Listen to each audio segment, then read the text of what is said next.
Cuando Vladimir Lenin tomó el poder en Rusia en 1917, creó el primer Estado socialista del mundo. Pero otros socialistas afirmaban que la dictadura de Lenin no era auténtico socialismo. En los siguientes 60 años, personas que se llamaban a sí mismas socialistas, a menudo discrepando violentamente entre ellos, llegarían al poder en países de todo el globo, hasta gobernar a más del 60% de la humanidad.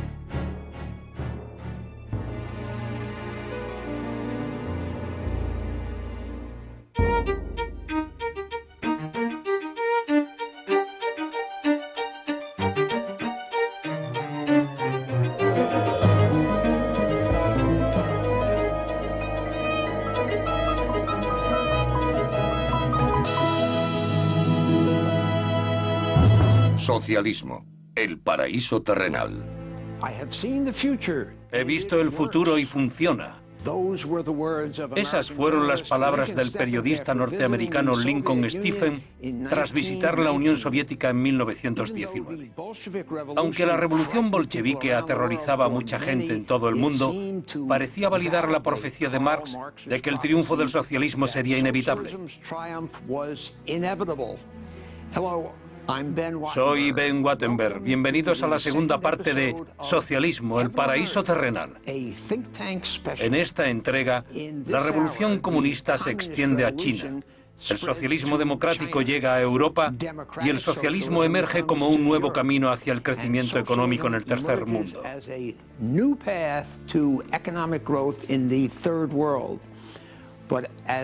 Pero mientras esta doctrina continúa extendiéndose, también conlleva decepción y desesperanza. La realidad no estuvo a la altura del ideal en ningún rincón del mundo. Y empezamos en la nueva URSS, la Unión de Repúblicas Socialistas Soviéticas.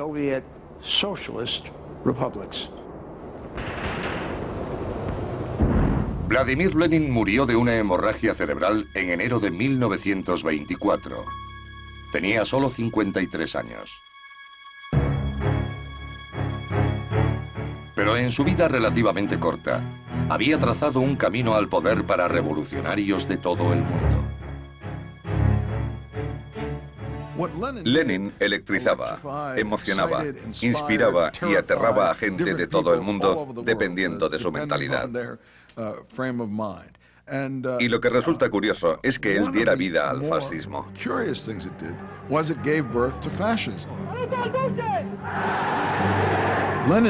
Lenin había demostrado que podía dar una vuelta de tuerca a la doctrina marxista.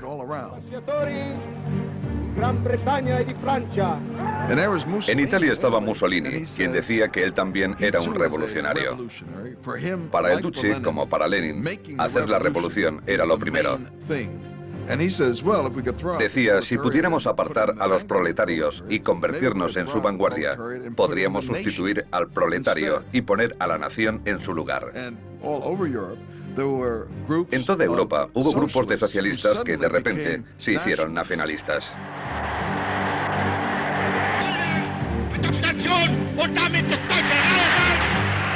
Uno, aunque no el único, fue Hitler, que propugnaba una nueva ideología de nacionalismo-socialismo que conservaba algunos principios socialistas, pero añadía un odio implacable a los judíos.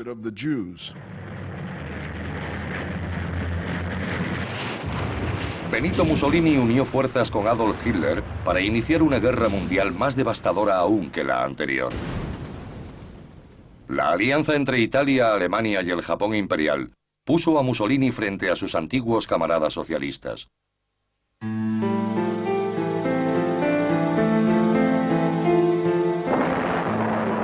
Al final, las grandiosas ambiciones del fascismo se desvanecieron.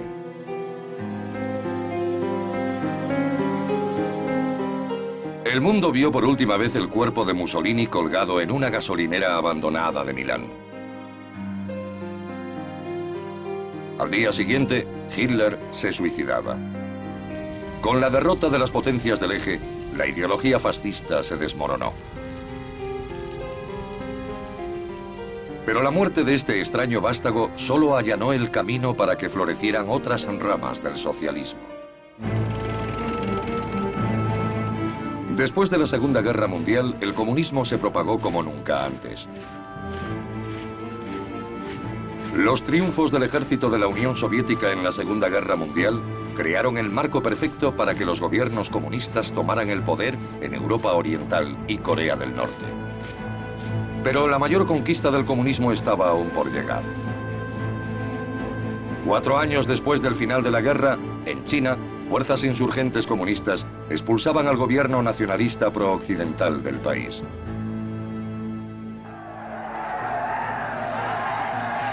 En enero de 1949, los comunistas entraron en Pekín para declarar el nacimiento de la República Popular China.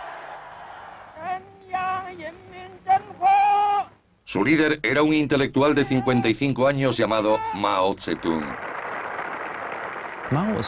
Mao fue un auténtico revolucionario. No creía en la normalidad ni en la rutina. No le gustaba la burocracia. Movilizó a millones de campesinos para que se unieran a la revolución comunista. Mao dio a los chinos lo que se llamaría el cuenco de arroz, la promesa de seguridad económica. Pero el precio fue la sumisión.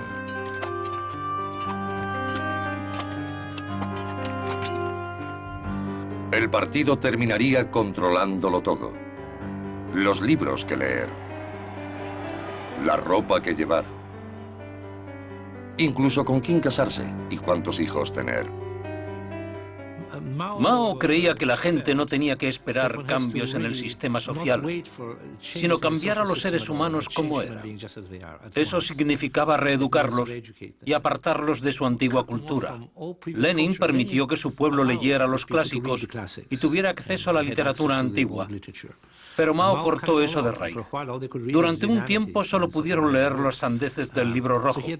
Creía que así los podía apartar del pasado y crear nuevos seres humanos.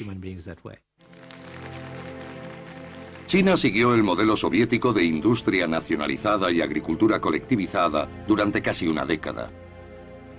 Pero los resultados fueron decepcionantes y Mao se impacientaba.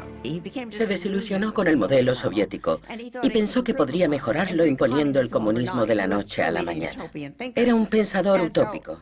Así fue como a finales de 1957 lanzó lo que se llamó el Gran Salto Adelante. En el centro del Gran Salto Adelante estaba una nueva institución china, las comunas populares.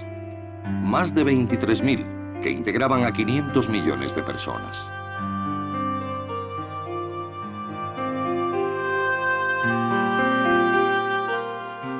Movilizando a la vasta mano de obra del país, Mao creía que su experimento catapultaría a China por delante de Occidente en agricultura e industria.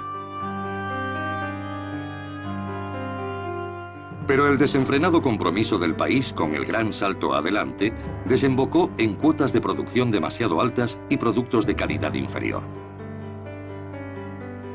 En un programa, el gobierno intentó acelerar la producción de acero, animando a los campesinos a construir pequeños altos hornos en las comunas de toda China. Como materia prima, los campesinos donaron objetos de hierro de sus propias casas, incluyendo woks y otros utensilios de cocina. El acero producido no obtuvo ningún valor. Mao también hizo hincapié en la producción agrícola. Pensó que podía acelerar el crecimiento agrícola plantando más. Pero eso era científicamente irracional y no aumentó la producción. En 1959 hubo sequías e inundaciones, una especie de desastre natural, que unido a esta política humana, se convirtió en una combinación asesina. Los campesinos tenían que trabajar muchas horas al día. Acababan totalmente agotados. No tenían suficiente para comer y en algunas zonas se morían de hambre. Se calcula que esta utópica idea llevó a la muerte a 30 o 40 millones de campesinos.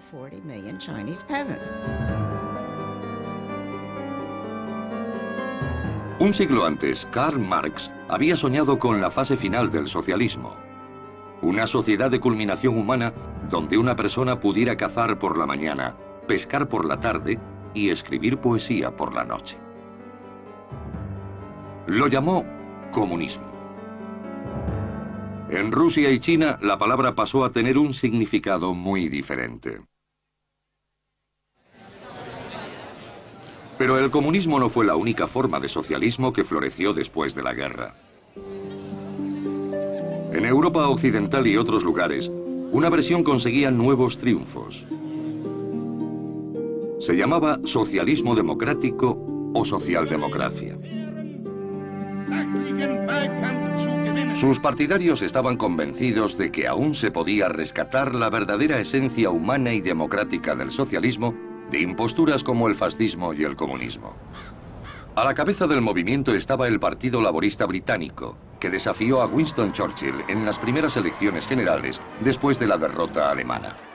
We have shown that we can organize the resources of the country to win the war. We can do the same in peace. Cuando Gran Bretaña fue a las urnas, las grandes esperanzas del socialismo estaban puestas en el líder laborista Clement Attlee.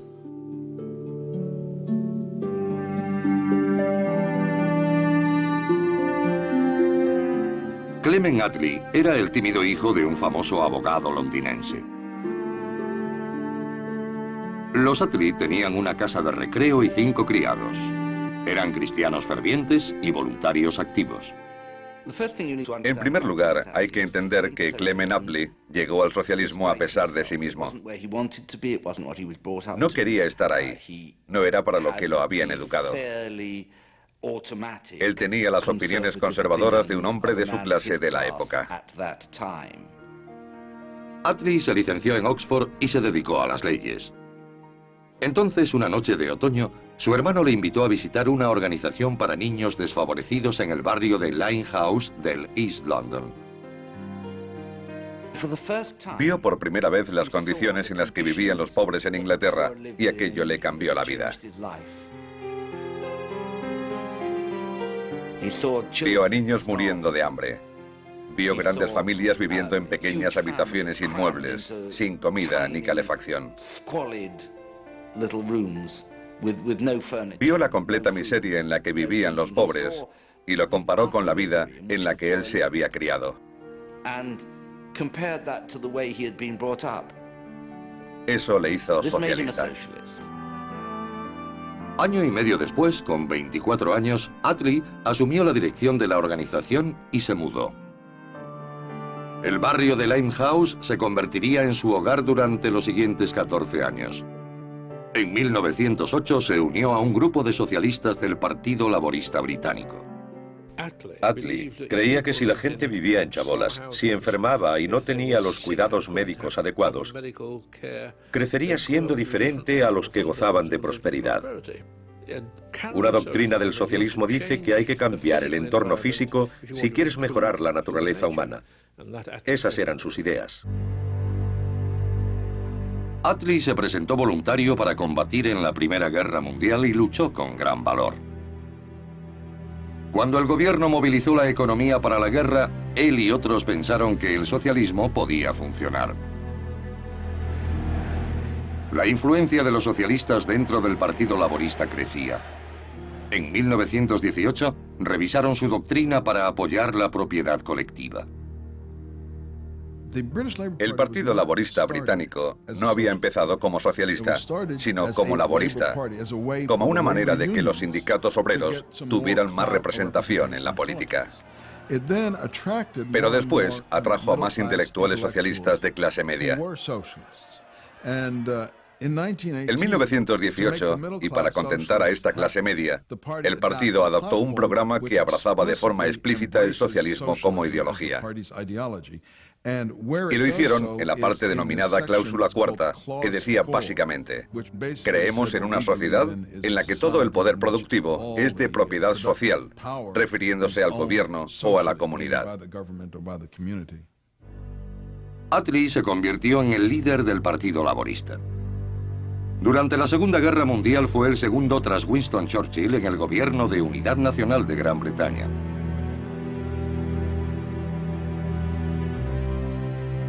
Cuando se alcanzó la paz, gran parte del país estaba en ruinas.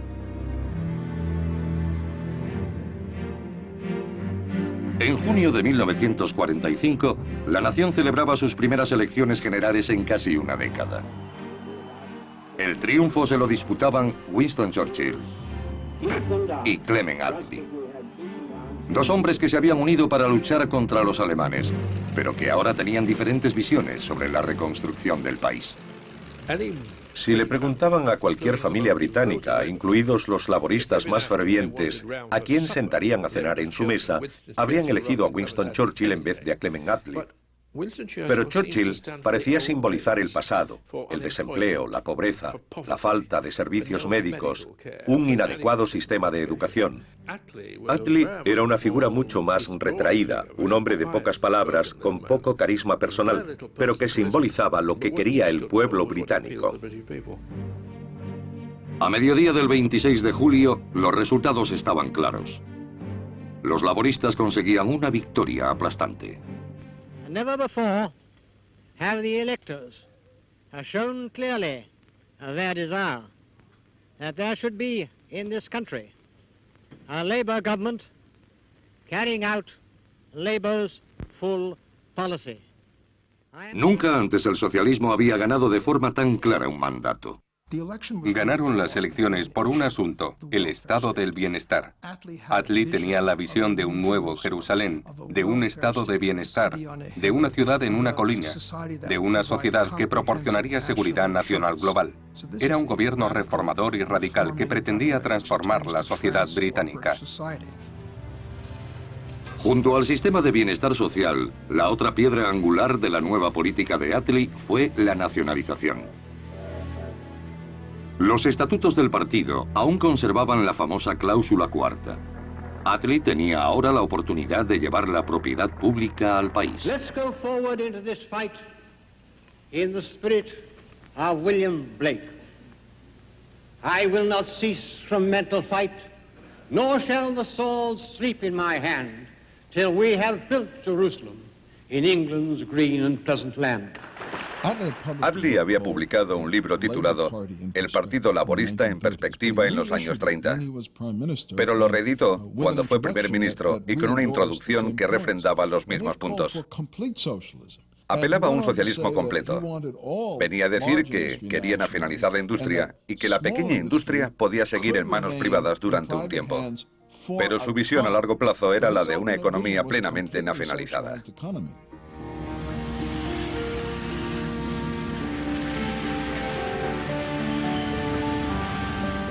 El gobierno de Attlee permanecería 6 años en el poder.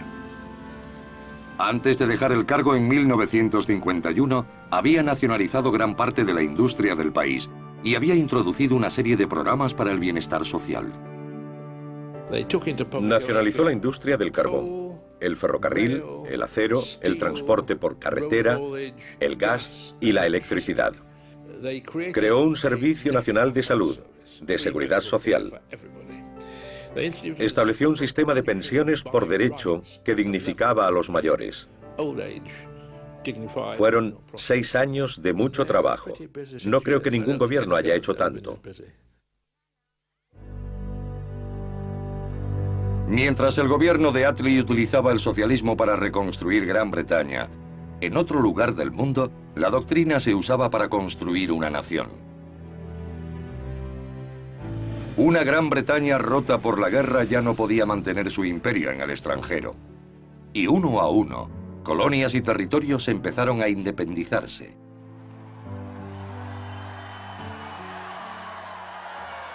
...1948 fue el año de la creación del nuevo Estado de Israel... ...a partir del Fideicomiso Británico de Palestina. Durante décadas, el movimiento sionista había luchado para crear un Estado asentando judíos en Palestina. Muchos de esos asentamientos eran pueblos socialistas llamados kibbutz. El kibutz era socialista, pero al mismo tiempo era la expresión de una revolución nacional. Se veían a sí mismos como la futura sociedad judía de esa tierra.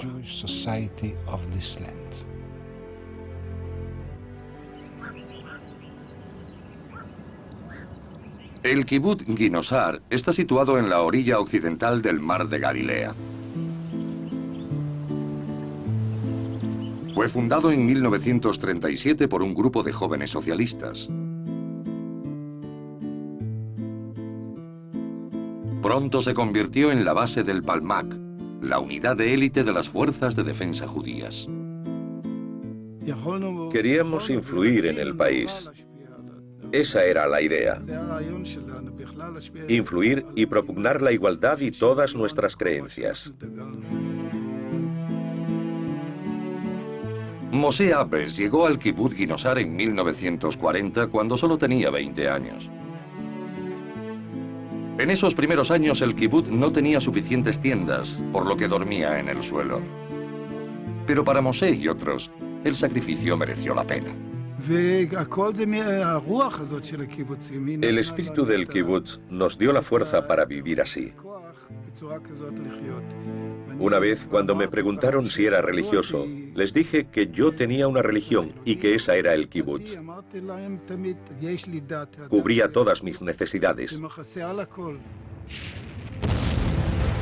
En 1948 estalló la Guerra de Independencia y las fuerzas del Palmach, con base en el kibbutz, encabezaron la victoria judía.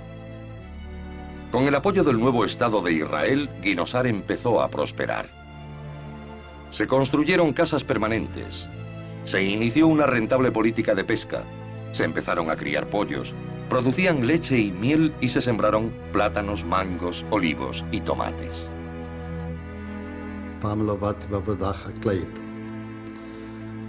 Nunca me había dedicado a la agricultura. Nunca había tenido que hacer lo que decidiera una colectividad. Pero debido a todo lo que había sufrido en el pasado, no me resultó difícil.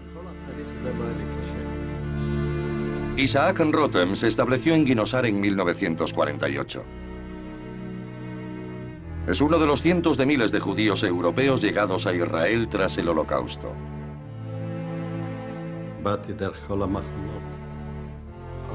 Había pasado por todos los campos, Auschwitz, Chipre, y de repente me encontraba con una gran familia, con gente que se interesaba por mí, que me preguntaba. El kibbutz era socialismo a escala humana. En vez de que el gobierno fuera el dueño supremo de todo, como ocurría en la Unión Soviética y a menor escala en Gran Bretaña, todo pertenecía a la comunidad y tomaba las decisiones colectivamente. Tomaron prestado el lema de Marx que decía: de todos según su capacidad, a todos según sus necesidades. No había propiedad privada, todo se compartía. Y todo se hacía de forma democrática, es decir, en reuniones de grupos o de comités, donde la gente planteaba sus necesidades y el kibbutz decidía democráticamente qué hacer para que la gente pudiera satisfacerlas. No necesitábamos un salario porque había comida en el salón y ropa en unos almacenes especiales. Al principio ni siquiera había ropa propia. El almacén la distribuía semanalmente para todos los miembros. Te podía tocar una camisa que otro miembro hubiera llevado la semana anterior.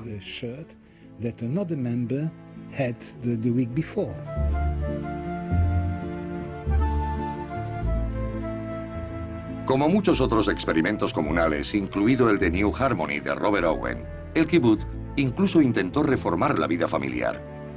Habría nuevas normas para maridos, mujeres, padres e hijos. La mitad de los miembros del kibbutz eran mujeres. La idea es que estuvieran liberadas, no de la carga de los niños, porque eso era imposible, pero sí liberadas de tener que criar a sus hijos, de la colada, de la cocina, de todas las cosas de las que normalmente se encarga una mujer. Decidieron que criar a los hijos era responsabilidad del colectivo. Los niños pertenecían a todo el mundo y todos eran responsables de su cuidado. Ya no tendrían que estar bajo la tiranía de unos aburguesados padres. Serían miembros libres de una sociedad infantil y vivirían en grupos de la misma edad.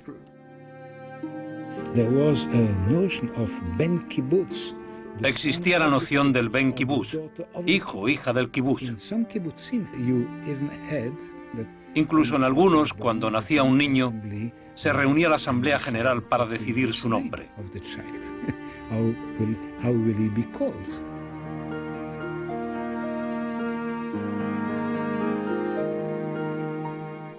Guinosar llegó a albergar a casi 400 adultos.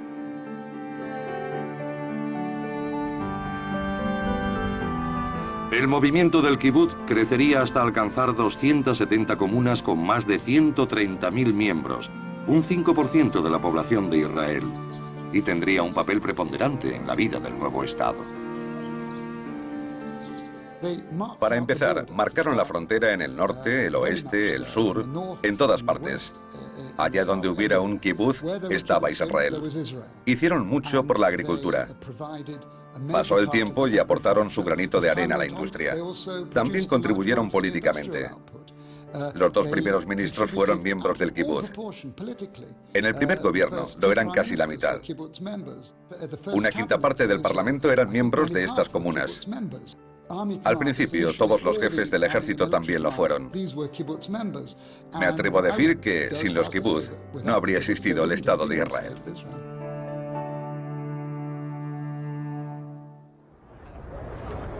El Estado judío tenía algo único.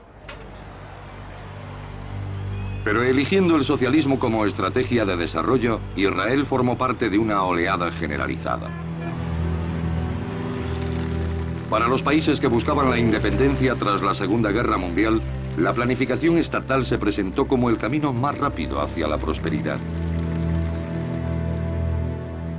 60 países en vías de desarrollo terminarían adoptando alguna forma de socialismo. La mayoría en África. El país que terminó siendo Tanzania proporcionaría al mundo un líder cuya visión del socialismo fusionó ideas de Occidente con las tradiciones de África.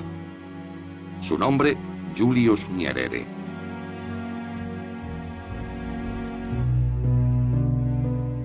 El padre de Nyerere era un jefe tribal de noroeste de Tanganica, como se conocía entonces el territorio británico.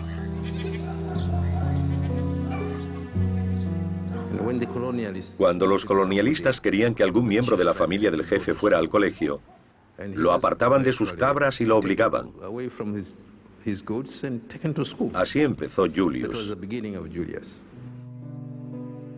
En 1949, Nyerere llegó a la Universidad de Edimburgo, en Escocia. En Edimburgo empezó a estudiar con profesores socialistas que hablaban de la propiedad pública. Nyerere les dijo que eso se hacía en su tribu. De repente parecía como si las prácticas a las que él estaba acostumbrado, consideradas siempre atrasadas y avergonzantes, se correspondieran con el pensamiento social más avanzado del momento, que era la sociedad que los europeos propugnaban. Cuando Nyerere regresó a Tanganica en 1952, el malestar colonial se había extendido por todo el continente. En el norte, Kenia estaba inmersa por la violenta rebelión de los Mau Mau. Tanganica permanecía en paz, pero los rumores de independencia estaban en el aire. Nyerere consiguió trabajo como profesor, pero encontró su verdadera vocación en la política. Pronto convirtió un antiguo club social en el primer partido político de su país. Mientras el partido atraía a miles de seguidores, él conservó el título de su primera profesión, mwalimu, la palabra suajili para profesor.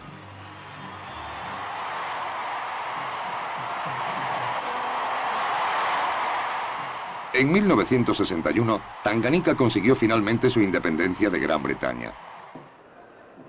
En la medianoche del 9 de diciembre, ondeó por primera vez la bandera del país.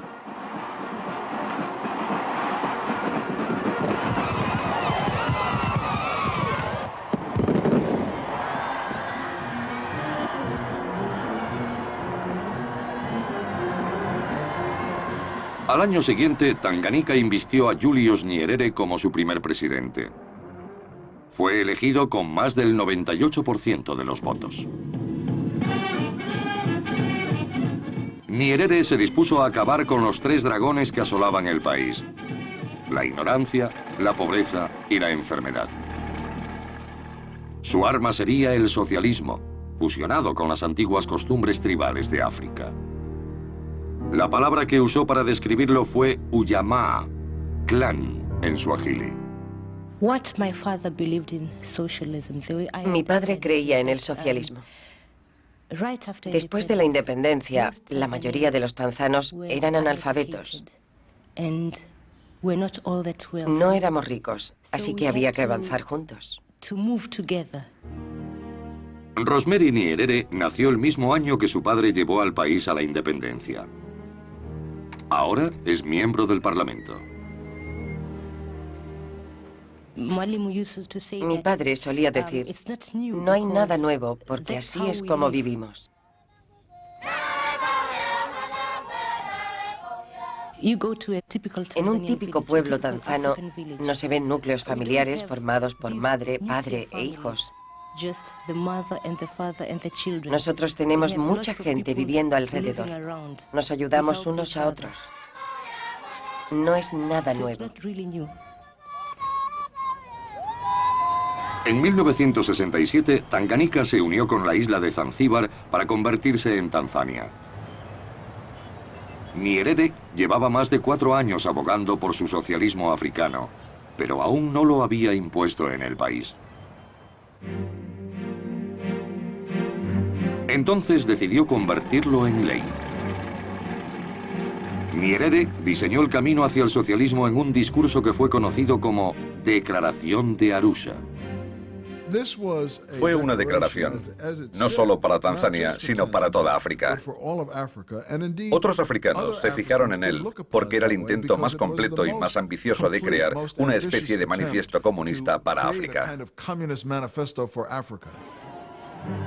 Nyerere nacionalizó bancos y grandes industrias, prometiendo dar a los obreros el control de los medios de producción.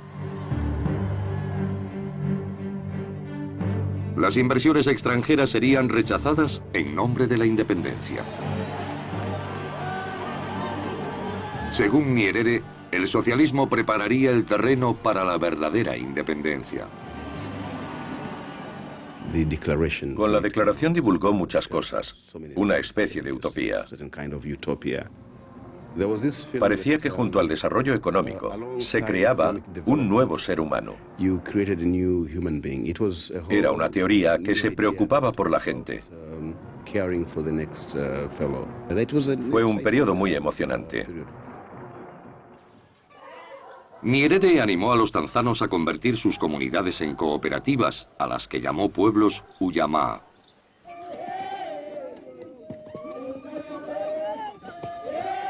Estos nuevos poblados construirían el socialismo y darían acceso a escuelas, hospitales y agua.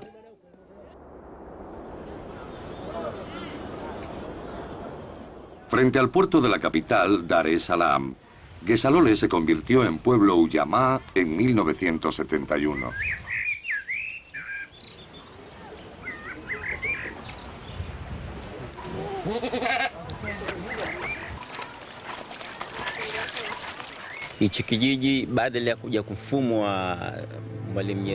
Cuando Nyerere nos animó a formar pueblos Ujamaa, nosotros fuimos los primeros en responder y convertir el nuestro en lo que él nos pedía. Cuando empezamos a llevar ese modo de vida, pudimos construir instalaciones para las aves y la pesca. Por ejemplo, ese barco de ahí no lo teníamos antes. Lo hicimos por propia iniciativa y logramos avances.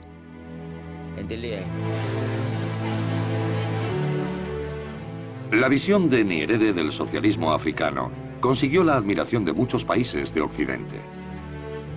La Guerra Fría se intensificaba y muchos lo consideraron la mejor alternativa al comunismo soviético en el tercer mundo.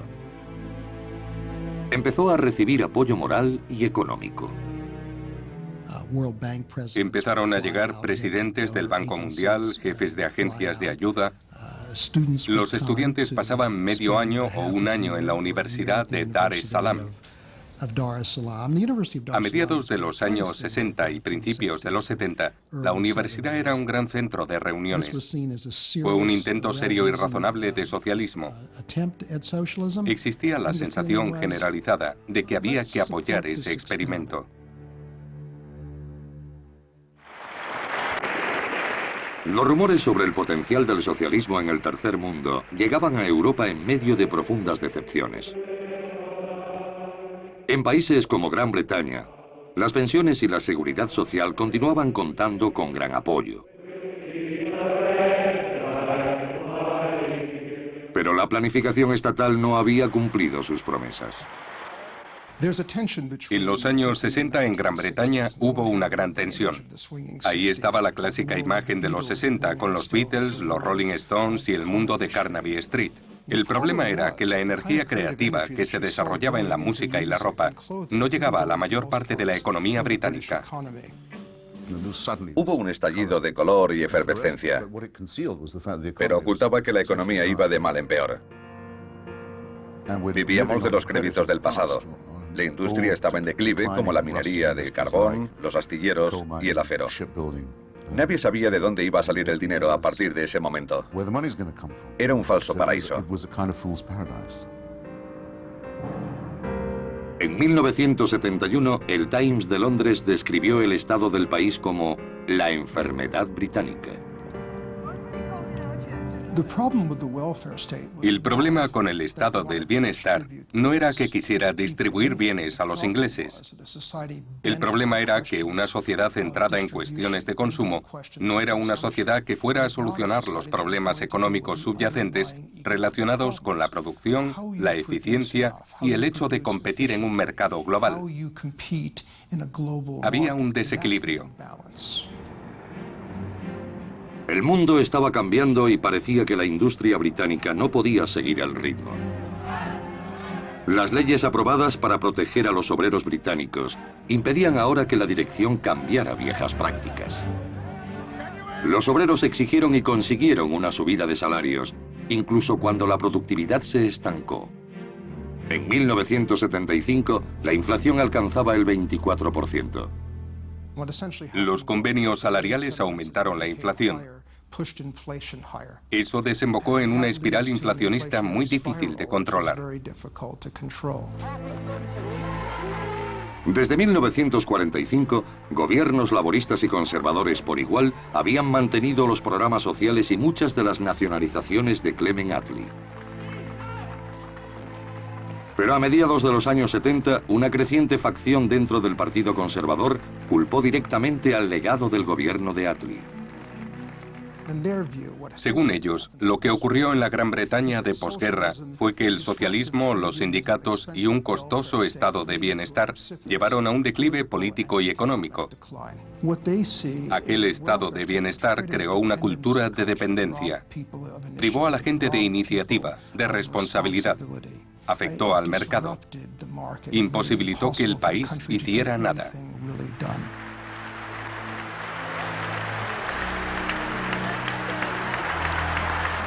Uno de los miembros más francos del Partido Conservador fue su nueva líder, Margaret Thatcher. Madam Chairman, ladies and gentlemen, I presume this is to enable us to sweep Britain clean of socialism.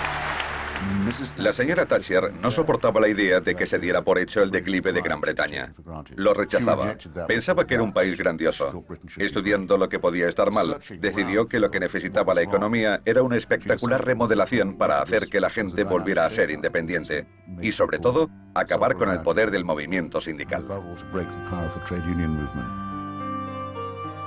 En el verano de 1978, el Partido Laborista estaba en el poder y se preparaba para unas nuevas elecciones generales. El gobierno laborista creía que lo que necesitaban realmente era un año de baja inflación. Impusieron una norma a los sindicatos, a todos los trabajadores, de un aumento salarial del 5%. En diciembre de ese año, tuvo lugar la primera huelga contra esa norma en la fábrica de Ford. Ford terminó aceptando un 16%, mucho más que el 5% inicial. En ese momento se abrieron las puertas y todos los obreros que habían contenido sus peticiones de aumento de salario plantearon sus exigencias al gobierno. En diciembre de 1978 y enero de 1979, las huelgas se repitieron por todo el país. Se conocería como el invierno del descontento. La mayoría de los huelguistas pertenecían al sector público, a los servicios e industrias nacionalizadas. camioneros, profesores y médicos. Los conductores de ambulancias sabían que algunos morirían si no los llevaban al hospital, pero estaban decididos a secundar la huelga. Hubo un famoso paro de sepultureros en Liverpool que provocó que los cadáveres se apilaran sin enterrar. Hubo huelgas similares en otros servicios públicos. Este comportamiento debilitó el apoyo de la gente a los sindicatos y a un gobierno que parecía totalmente incapaz de hacer nada. En diciembre de 1978, y a pesar de todas las dificultades, el gobierno laborista superaba en las encuestas a Thatcher y los conservadores. Era una victoria mínima del 1 o 2%. A finales de febrero de 1979, menos de 3 meses después, Thatcher ganaba por un 20%.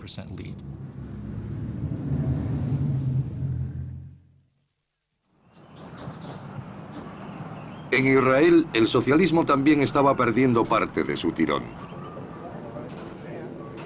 Los fundadores del movimiento Kibbutz habían creído que el modo de vida comunitario arraigaría con el tiempo.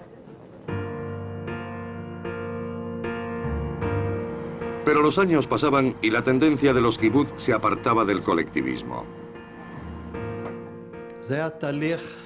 Al principio nos daban ropa una vez a la semana del almacén. Después hubo armarios y todos teníamos nuestra ropa en casa. La comida estaba en el comedor, pero al final todos teníamos una nevera. Después empezamos a tener algunos productos en casa, como refrescos o fruta.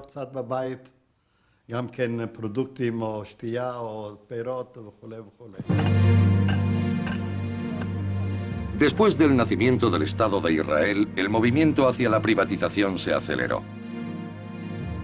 Los miembros empezaron a recibir pequeñas asignaciones para gastar como desearan.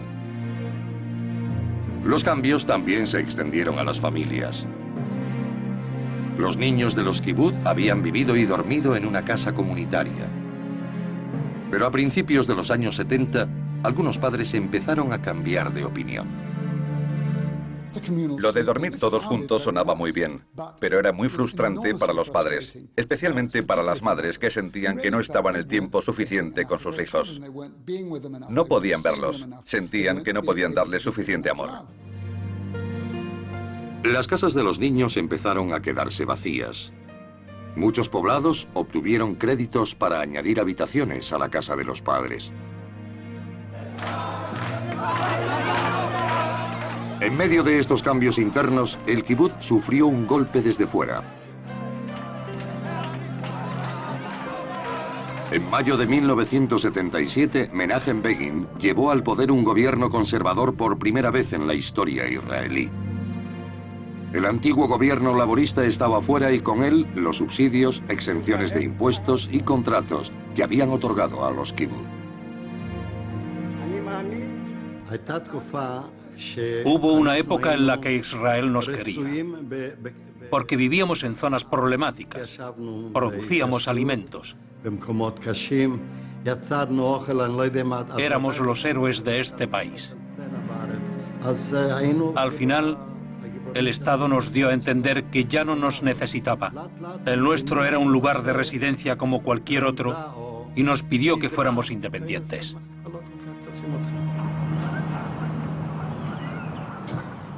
Los kibbutz aún eran comunidades socialistas, pero los problemas prácticos provocaban un mayor desequilibrio entre el ideal y la realidad.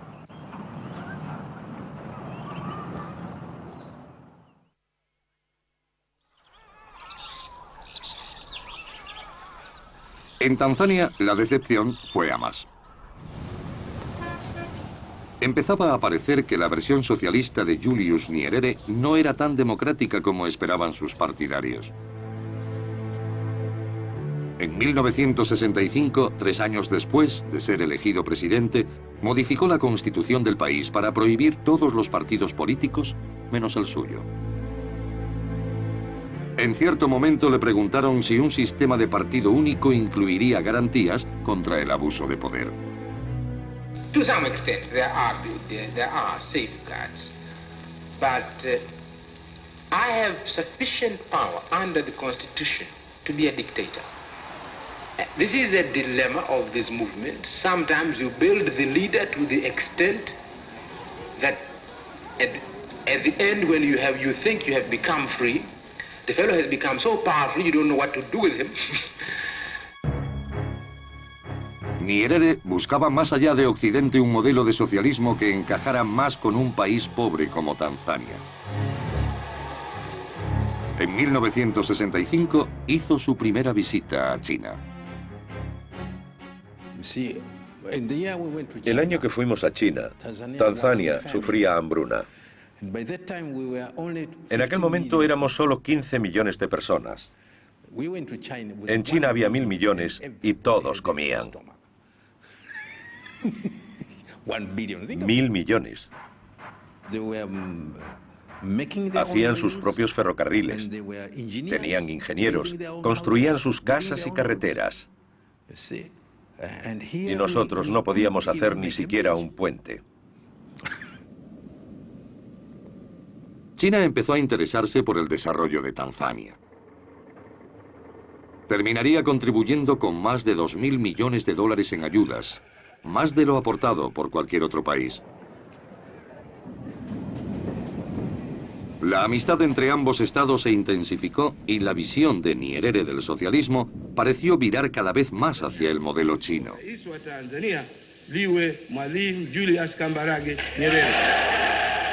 La vida en Tanzania empezó a girar en torno al partido único de Nyerere.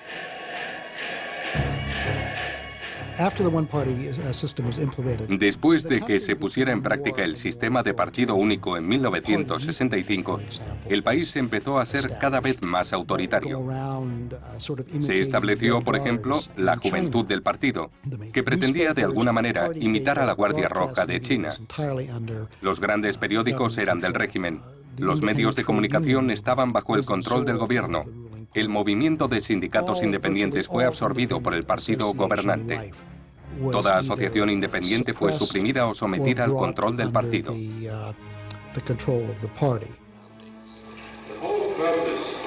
En 1967 el país empezó a revisar sus escuelas, desechando el viejo sistema occidental.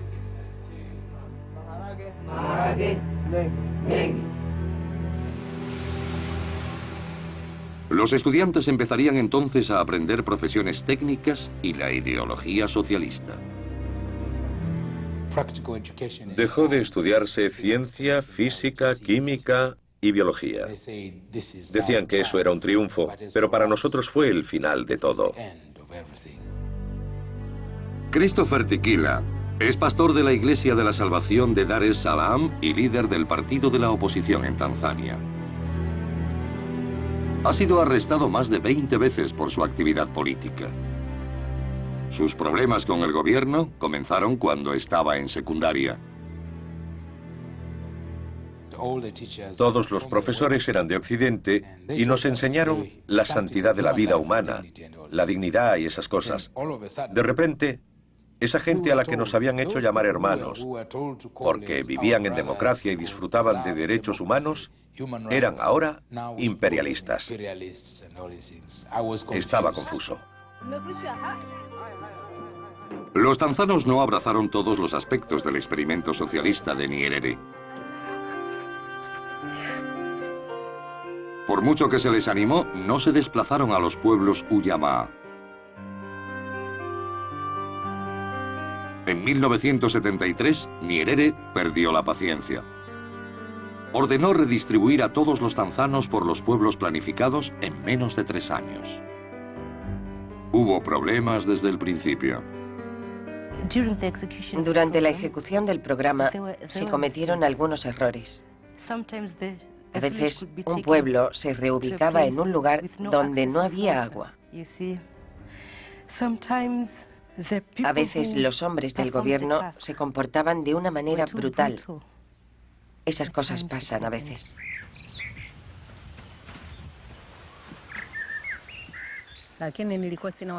Un día nos cogieron por sorpresa para llevarnos en los camiones y realojarnos.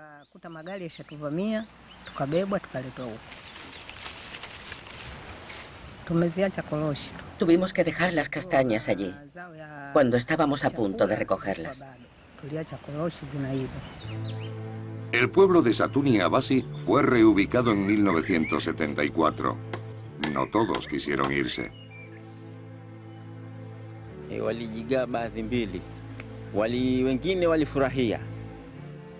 Algunos eran felices y siguen con nosotros a día de hoy, pero otros intentaron huir.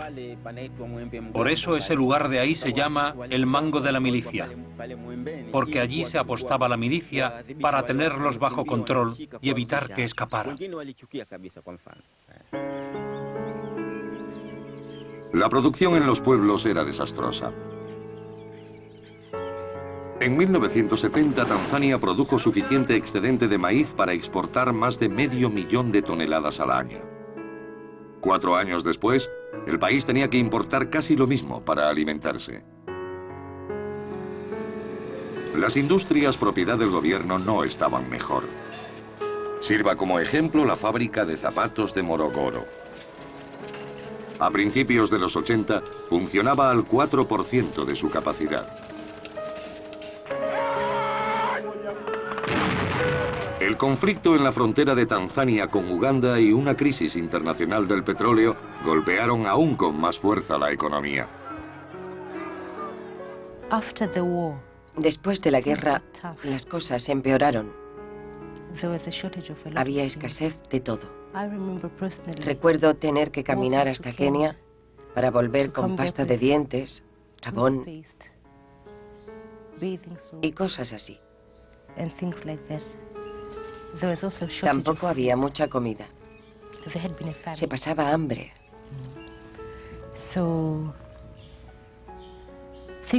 Las cosas iban muy mal.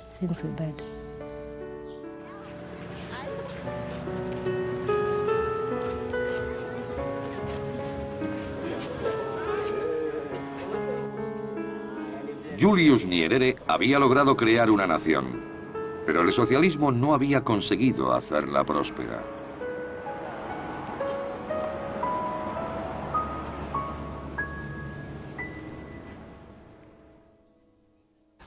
Para muchos en Occidente, en su mayoría de la izquierda del espectro político, el socialismo del tercer mundo parecía un antídoto contra el comunismo soviético. Pero las naciones que siguieron ese camino, como Tanzania, se estancaron. En contraste, los que adoptaron la propiedad privada y el comercio exterior, como Taiwán, Corea del Sur, Hong Kong y Singapur, prosperaron. Estos llamados pequeños tigres de Asia dieron un golpe mortal al socialismo del tercer mundo y con él a la última esperanza del socialismo ideal. No se pierdan el episodio final de Socialismo, el paraíso terrenal.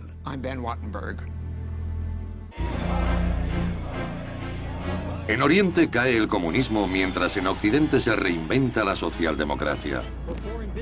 ¿Qué forma tomará el socialismo en el siglo XXI?